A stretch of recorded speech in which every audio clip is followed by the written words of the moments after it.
On Mother's Day, I didn't get a single message from my daughter. Not even a Happy Mother's Day text. It wasn't until the next morning that she walked into my house carrying an old grease-stained cookbook and a mop. She dropped them onto my kitchen counter like someone tossing out yesterday's paper. "There," she said, shrugging off her coat. "That's your Mother's Day gift. You're retired now, so I figured you could use some practice in the kitchen. Cook us something nice on weekends.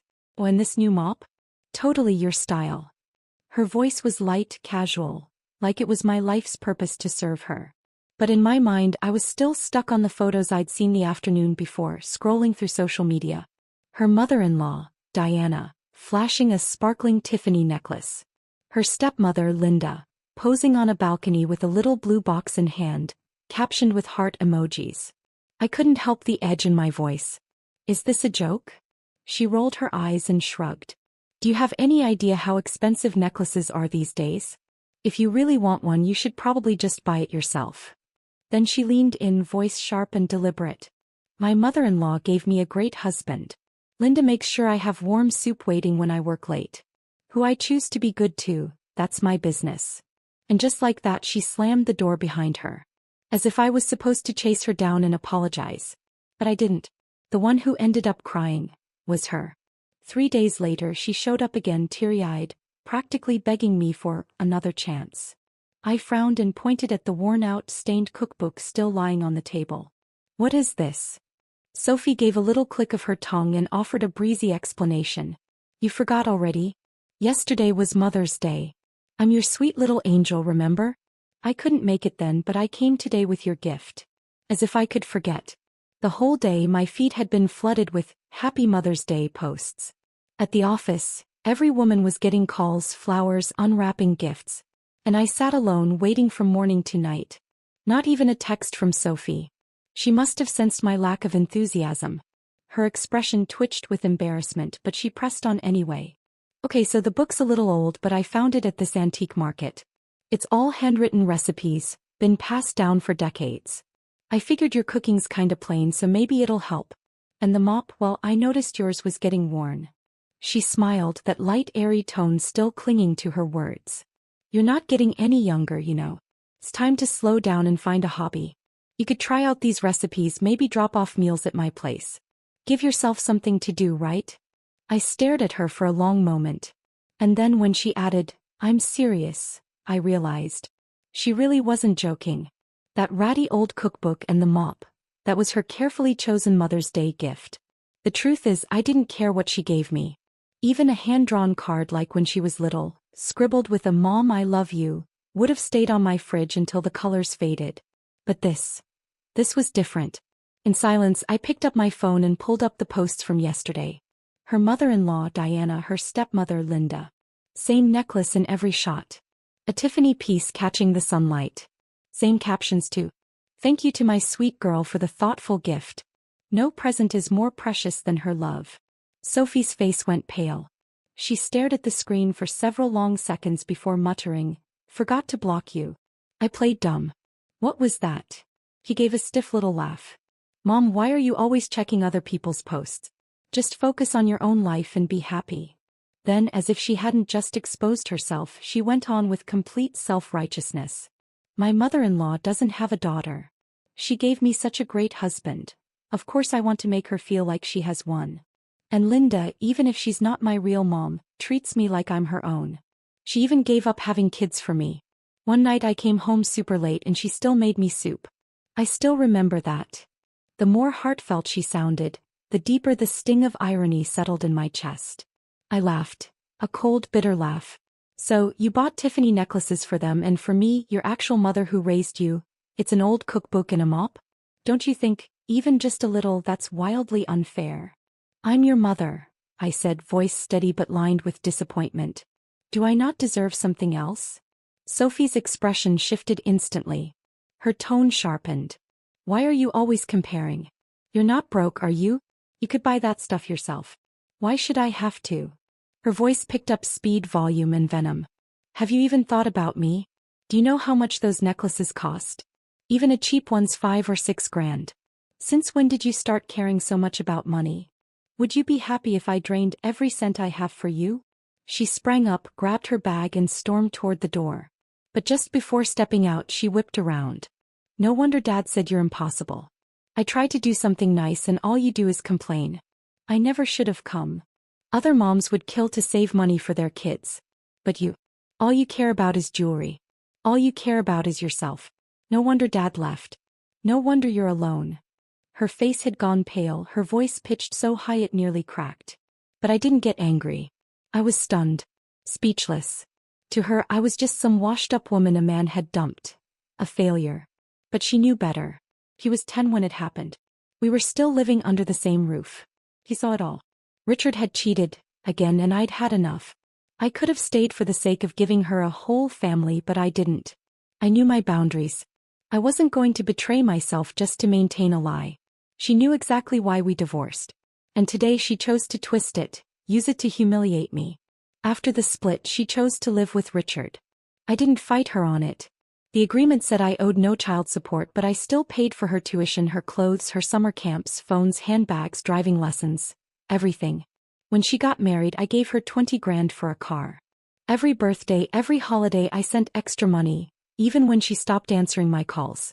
No, I didn't need some fancy bracelet. But in that moment, I felt humiliated. She said she was busy yesterday, but I'd seen the brunch photos with Linda, the cake-cutting selfies with Diana. She had time for them. But not even a text for me? She claimed jewelry was too expensive, but her own closet was full of $1,000 bags and new accessories. It wasn't about the money. She just didn't think I was worth it. Where did I go wrong to make her believe that her mother-in-law's childbirth or her stepmother's midnight soup meant more than a decade of unconditional love? But before I could speak, Sophie was gone, storming out again. And I knew her. This was the part where she expected me to chase after her, apologize, send a text begging to make peace. But this time I didn't. For the first time, it hit me with piercing clarity. My daughter had never really seen me as her mother. A full week passed. I didn't call. I didn't text. Until one night the doorbell rang. I opened it to find Sophie standing beside Eric. Eric had that syrupy sweet smile he always wore. He stepped inside and pulled me gently toward the kitchen. "Anna, did you two get into a fight or something?" he asked in a hushed voice. "She's been down all week and begged me to bring her so she could apologize." Then after a slight pause his eyes flicked away and he added, "Also, things are a little tight at my company. Just wondering if that friend of yours, the one who helps with loan guarantees, might still be open to that." But there was the real reason behind all this sudden warmth. He wasn't here for me. He was here for the money. Even though I was heartbroken over Sophie, it wasn't bad enough for me to cut her off. So I gave a small nod. "I understand." I glanced over at Sophie. Her lips were pursed, arms crossed, clearly unhappy, but there was a flicker of guilt in her eyes. She was my only child. I had spoiled her. And despite everything, some small part of me wanted to forgive her. Sensing my hesitation, Eric jumped in. "Come on, Mom, don't be upset. Sophie told me she regrets how the gift thing went down. She even said she wants to make it up to you, with something double this time." I sighed, about to say something, until Sophie cut in sharply. "What are you talking about?" she snapped. "Wasn't she the one who was supposed to apologize to me? Since when am I the one buying more gifts?" She turned toward me, voice cold and hard. "Double? Seriously? She doesn't deserve it. And let's not forget I was raised by Dad. She never paid a dime to raise me. I don't owe her a damn thing." Then she stepped forward, finger nearly jabbing at my face. "Don't you dare guilt trip me. I'm telling you now, never gonna happen. Figure out who's wrong first. Then we can talk about forgiveness." And with that she grabbed Eric's hand and stormed toward the door. But they didn't leave right away. They started arguing on my porch. I stood inside, unable to help myself. I crept toward the door. Sophie's voice was loud, annoyed. "Why are you sucking up to her? Why not save that energy for Linda or my dad?" Eric sighed. "Come on, babe, don't take it like that. I'm doing this for us, for our future. She's got money. You're her only kid.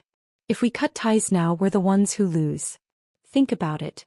Buy her a $5,000 necklace, and she might give you a 15 grand watch in return. You really don't see the math?" Sophie scoffed. "You think I don't get it? Of course I do. She doesn't have anyone else. Who else would she leave it all to? I don't have to kiss up to her. She'll still give me things. If you hadn't dragged me here, she probably would have texted me tomorrow to apologize. Maybe even with a gift. I couldn't see her face. But her voice rang with absolute confidence, like she had the whole world in her pocket. Eric let out a short, uneasy laugh. Still, she's your mom. But Eric's words hadn't come from guilt or affection. They came from desperation. His company was in trouble. The cash flow had dried up. He was sitting on a loan he couldn't cover, searching desperately for someone, anyone, who could co-sign. And that's why he came to me. From what I overheard, it was clear Sophie had no idea. She's always been like that, Sophie scoffed.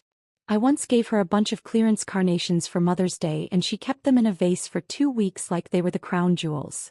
And now I give her a cookbook and a mop and suddenly I'm some ungrateful monster. Honestly, what more does she want? That was it. I'd heard enough. I yanked the door open. The loud creak made them both jump.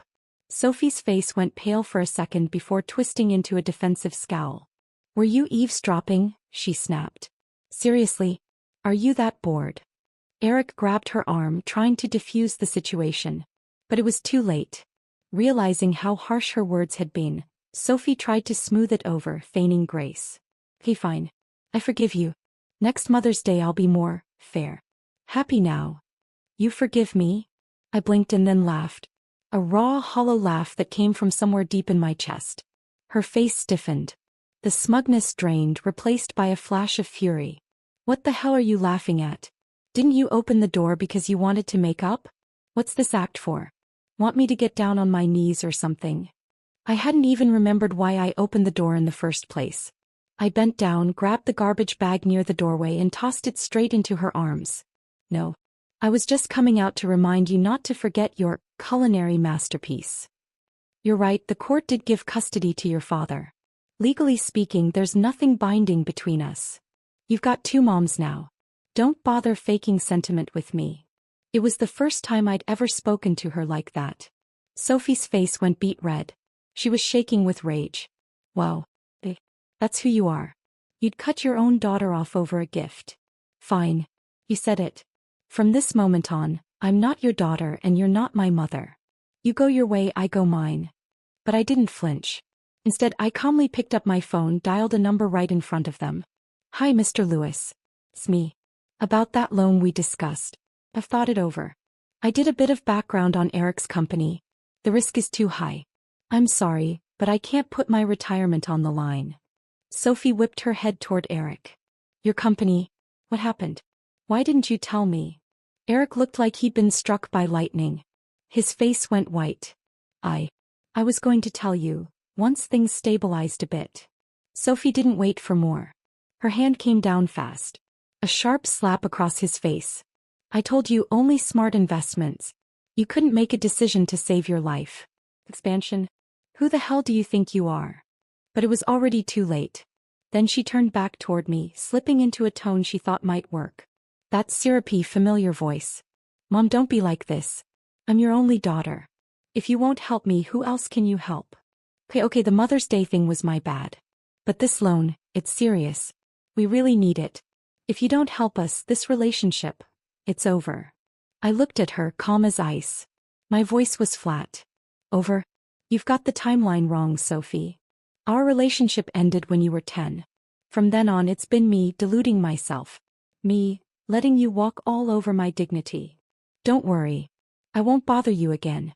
And I hope you never show up at my door again either. And with that, I shut the door in her face. She started pounding on it immediately, screaming, "Open this damn door. I'm your daughter. You can't treat me like this.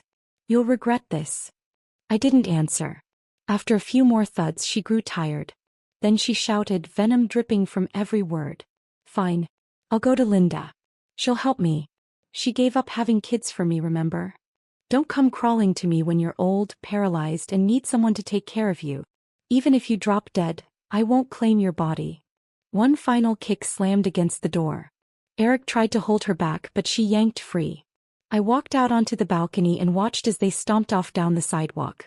A smirk crept onto my face. Sophie, just wait until you find out. Linda didn't skip having kids for you. And you're in for a hell of a surprise. For nearly 2 weeks I didn't contact her. No calls. No texts. But I knew everything that happened next. My old friends knew just how much I'd done for Sophie. I paid for her wedding, pulled strings to get her jobs, dropped everything to drive medicine to her when she had the flu. To them, Sophie was practically my second skin. So when she walked out that door, the news came back to me quickly. Turns out, the first stop after leaving my house was Richard's place, along with her real mom, Linda. Linda had just received her Mother's Day bracelet. Of course, she greeted them with a glowing smile. But as soon as they stated their purpose, the mood shifted.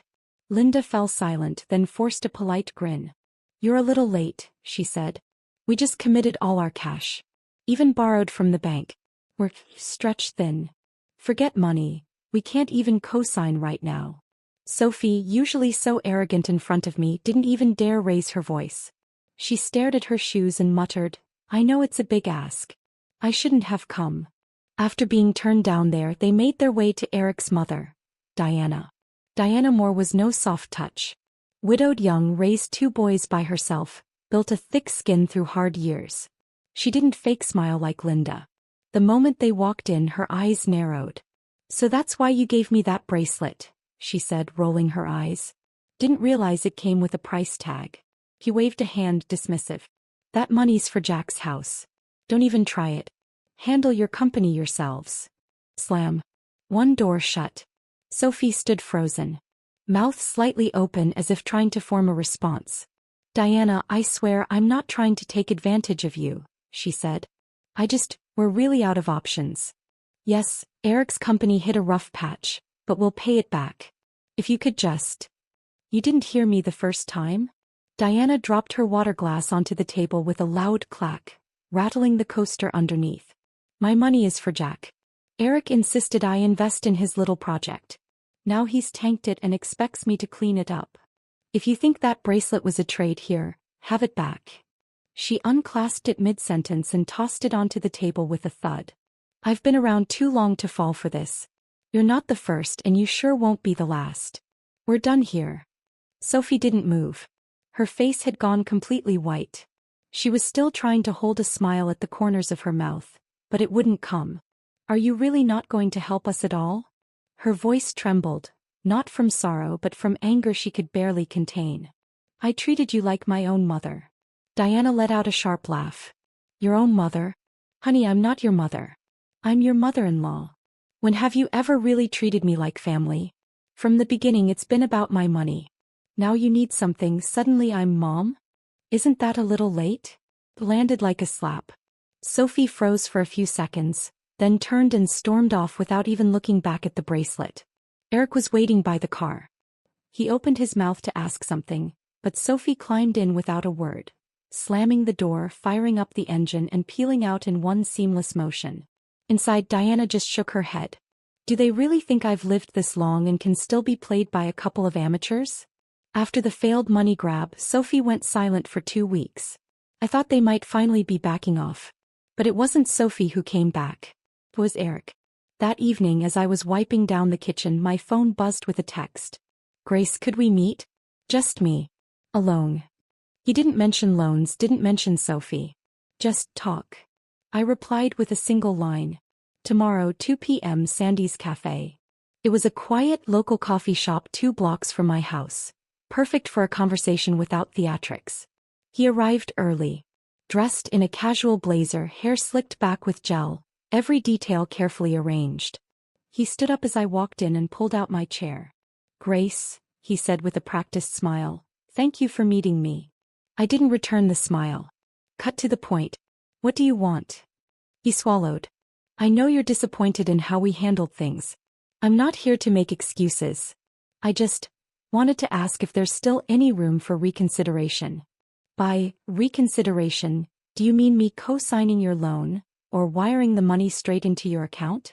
I asked flatly. He hesitated. I didn't mean it like that." I let out a bitter chuckle. "Didn't mean it?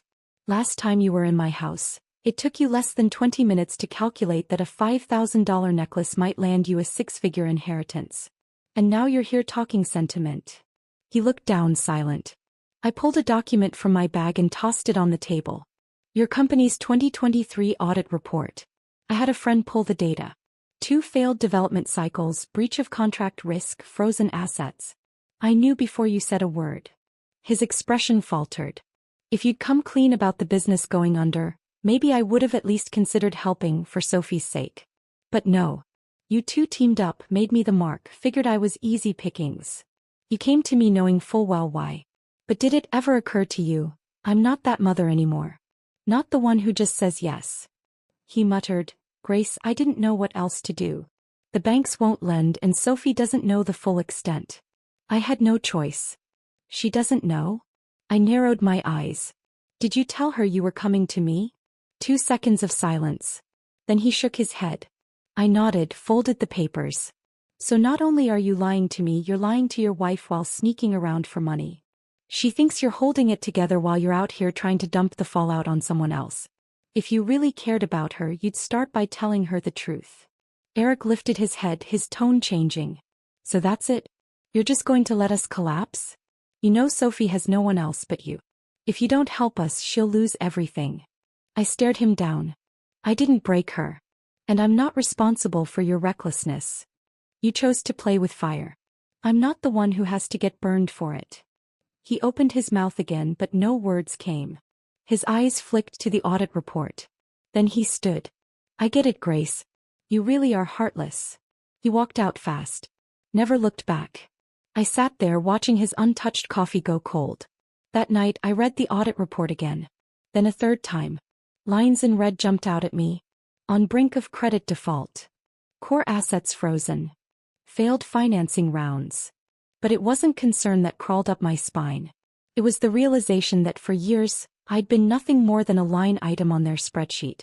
Emergency funds. Grace. No approval process needed. The next morning I called my attorney. I need to revise my will, I said plainly. He paused. As it stands, Sophie is listed as the sole beneficiary. Home, retirement accounts, contingency funds. Are you looking to revoke all of it? Yes, I replied. All of it. I want to create an irrevocable trust and remove both her and her husband from any inheritance rights. I understand. We can structure a living trust with a separate account for your personal expenses. What would you like to do with the remaining assets? I thought for a moment. I want to use them myself. And I want to set up a small community fund to support empowerment programs for older women. Excellent. I'll get started right away. When I hung up, I felt something shift. Like freedom was finally within reach, and all it took was a signature. In the following days, I revoked every access Sophie had ever been given. She had been my emergency contact at the bank, the backup on my property insurance. All done for her own good, I used to tell myself. Now I saw it clearly for what it was. A backdoor into my life. I even remembered something from years ago. It was right after she got married. Eric's first startup had tanked. They owed money, fast. Sophie called me frantic. Mom, can you help us with the balance? We're $4,000 short. If we miss the deadline, we default next week. I was in a hospital waiting room with a friend who was getting tests. Didn't ask questions. Just transferred the money. About 2 weeks later, I saw their latest social media post. They were at a vineyard in Napa Valley, posing for a wedding photo shoot in brand new outfits. I didn't say a word. Didn't ask. Didn't get angry. I told myself young people care about appearances. Maybe she didn't realize that $4,000 didn't fall from the sky. But now I know. It wasn't that she didn't realize. It was that I taught her she never had to. I'd always cover for her. That afternoon, I sat in the kitchen and looked at a pencil drawing Sophie made as a child. She and I were holding hands standing on a rainbow. I got up, took it off the fridge and tucked it into a drawer. Not to throw away. Just not to keep lying to myself anymore. This relationship had run its course. I wasn't her item. I wasn't her emotional safety net. I was just an older woman trying to enjoy her retirement in peace. I contacted a realtor and listed my 3-story house. There was a seaside town nearby, quiet, charming. I'd stayed there for a bit and the landlord had once mentioned the cottage might go on the market. So I called, "Is that house still available? I'd like to buy it." The agent said, "Actually yes. We've had an offer, but if you're serious, we can run a quick appraisal." I didn't hesitate. I'll pay in full. Just as my life began settling into its new rhythm, I heard the news. Sophie had finally discovered Linda's little secret. She was already spiraling from the flood of overdue bills popping up on her phone. She'd started digging into Eric's company records, and the deeper she went, the worse it got. The finances were a swamp. Every step sank her further. She knew they couldn't hold out much longer. They needed help. But the last time she asked Linda for money still stung. So this time she changed her approach. No asking. Just a gesture. She decided to pay off Linda's next credit card bill as a surprise. Doesn't cost much, she told herself. Just groceries, cards, some makeup. She pulled out the old billing envelope Linda had casually handed her and logged into the credit card site. Tried Linda's birthday as the password reset. It worked. She opened the statement page, ready to screenshot the payment confirmation and accidentally run into Linda later. But then something caught her eye in the upper corner. Recurring transfers. Recipient: Celia Swan. Amount: $1,000. Frequency: monthly. Sophie stared at the name. Celia Swan? She couldn't recall Linda having any relatives by that name. Scrolling further, she found more. Gift cards. Travel expenses. A purchase from the Tiffany website. The exact price of the bracelet Sophie had bought. Her heart pounded. She jumped out of the car and stormed into Linda's house, skipping the doorbell and unlocking it with the spare key. Linda was in the kitchen making tea. She flinched at the sight. Sophie? What are you doing here? I just paid your next credit card bill, Sophie said, trying to keep her voice calm. Linda blinked, then smiled. You didn't have to do that. Who are you sending money to every month? The air changed. The tea bag still floated in the mug. Linda's face froze. Sophie pressed on. Who is Celia Swan? Linda didn't answer. She gently set down the tea bag. You went through my statements? You know why I did. Sophie's voice wavered, straining to stay level. I wanted to help you because I believed. I really believed you didn't have children because you loved me like your own. I thought I was your family. Linda leaned against the counter. After a long silence, she finally spoke. I never said I didn't have children. Sophie blinked. I have a daughter. In Seattle, Linda continued. She's from my first marriage. We divorced when she was 7. Sophie made a sound, small, stunned. Then why did you tell me you didn't have kids? That it was for me. Linda gave a half smile. Not cruel, just disbelief. You assumed it was a sacrifice. That's on you. I didn't lie. I didn't have more kids. But if you thought that meant something noble, that's your story, not mine. The kitchen was silent except for the low hum of the fridge. Sophie's feet felt like they were on glass. You used the money I gave you, the money Dad transferred to you. You gave it all to her? Linda sipped her tea. She's my daughter. And what about me? Sophie's voice cracked. The gifts I gave you, did you send those to her too? Linda didn't answer that. She simply said, what your father gives me is his choice. What I do with your gifts is mine. Something shattered in Sophie. Not loudly but all at once. Everything she thought was real. The gratitude. The warmth. The mother-daughter bond. Gone. The bracelet. The thank you notes she'd carefully written. All of it, part of a script. She stood there in the doorway, frozen. Then without a word she turned and walked out. Linda didn't follow. The next day, Sophie deleted every photo of Linda from her social media. Cancelled her secondary card. Renamed Mom 2 in her contacts to Linda Swan. She didn't tell anyone. Not even herself. Sophie showed up a week before I moved. No call. No text. Just appeared at the door of my old house, standing beneath the maple tree wearing a deep gray coat. Her hair was loosely tied back, her face bare, no makeup. When I opened the door I barely recognized her. Sophie. I said, my voice as flat as if I were signing for a package. She hesitated, maybe surprised by how light and distant her name sounded coming from me. Mom, she said, her voice tentative. Can I come in for a bit? I looked at her and stepped aside. It's a mess. Let's sit in the dining room. We sat at the old kitchen table. There was a mug of coffee in front of me, steam still curling off the rim. She twisted the edge of her coat between her fingers, like a kid caught cheating on a test. I was out of line.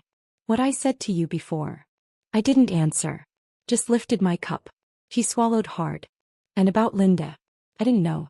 I only just found out. What she told me, it wasn't what I thought. I gently set the mug back down. So. Her eyes flinched like she hadn't expected me to ask that. I'm not here to blame you. I just wanted to say I'm sorry. She picked at the edge of the table. All these years I thought I understood you.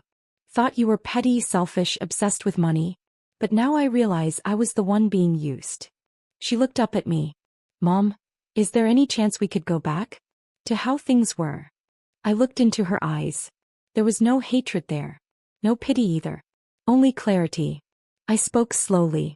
You never took the time to understand me. You just compared me to how much Linda doted on you, to how much her bracelets cost, to how agreeable I was or wasn't. I'm not the kind of mom you imagined. I don't sugarcoat. I don't play nice. I just cooked when you were hungry, took you to the doctor when you were sick, and held you when you cried. That's all I had.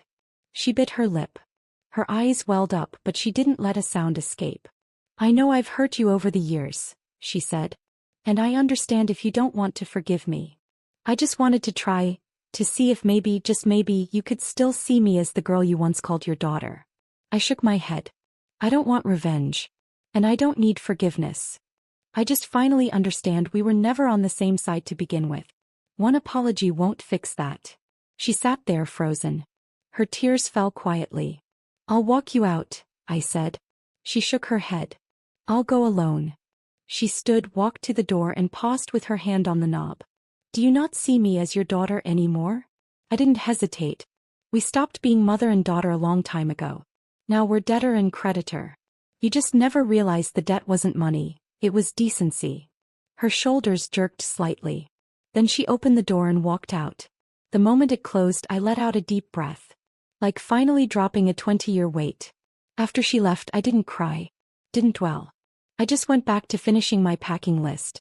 Fitted my things neatly into the new suitcase I'd bought. That night, I sent a confirmation to the realtor. The new house was officially mine. I'd move in next week. I didn't give anyone the address. Didn't leave behind a spare key. Life can go on without family. But not without a way out. And for the first time, I had finally found mine. This year on Mother's Day, I didn't receive any gifts, calls, or texts. No carnations. No little blue box from Tiffany. Not even a simple Happy Mother's Day from Sophie. I sat in the kitchen of my new home, where the morning light slipped through the curtains and fell across the pale yellow tablecloth. The wall clock ticked steadily, tick, tick, tick, like it was trying to remind me, this is a day meant to be celebrated. But I didn't mind. Not anymore. It's been 3 weeks since I moved to this quiet seaside town. The house is small, single-story, 2 bedrooms. Just off the main street but far enough to be peaceful. The beach is a 5-minute walk away. There's a rocking chair I love in the living room, and the kitchen is spotless. Every item here was chosen by me. No one suggested how I should spend my money. No one told me what I needed. And best of all, no one here knows me. I don't have to be anyone's mother anymore. That morning I went to the market like usual. Picked up half a pound of fresh coffee beans, a few wedges of cheese, and a bundle of daisies. I had just gotten home and was setting down my groceries when there was a knock at the door. Mrs. Carter? The mailman asked. I nodded. You've got a handwritten letter. It didn't have a return address. My first instinct was to toss it. But something made me open it. Inside was a single sheet of paper folded neatly in thirds. The handwriting was slightly crooked, definitely not from an adult. Thank you for teaching us to put our own lives first. Every woman at the center said, if she could do it all over again, she'd want to be the kind of mother you are. Not someone who gave everything away, but someone who remembered to keep something for herself. Happy Mother's Day. From the students of the Community Women's Empowerment Program. At first, I didn't remember what it was about. Then it hit me. 2 weeks ago, I had been asked to speak at the local library. It was a last-minute invite. The topic was managing financial independence in later life. Apparently, they turned my talk into a lesson. I stared at the note for a long time. Then I pinned it to the fridge. That afternoon, I took a walk by the water. The beach was alive with families. Kids flying kites. Elderly couples strolling hand in hand. And people like me, alone but not lonely. The breeze was soft. I sat on the bench near the shoreline and watched the seagulls dip and rise in the sky. Somewhere above me a little boy shouted, "Mom, look at me." His voice carried over the wind, light and sweet. I closed my eyes. For once my mind was still. No waiting. No wondering. No hoping. Every Mother's Day before this I had waited. For a call. For a message. For some sign that someone remembered I was loved. But not anymore. Not because I've grown cold. Because I've finally understood. Motherhood doesn't begin the day your child is born. It begins the day you stop betraying yourself for the sake of being needed. That night I made myself dinner. Cleaned the table. Sat back down on the couch. The sea breeze still whistled through the window. Somewhere in the distance the waves rolled in and out like a slow, steady heartbeat. I turned on the radio. Tuned into one of the local senior programs, just in time to catch a single line. "May every Mother's Day truly belong to you." I smiled. And whispered, "This is the first one that ever has."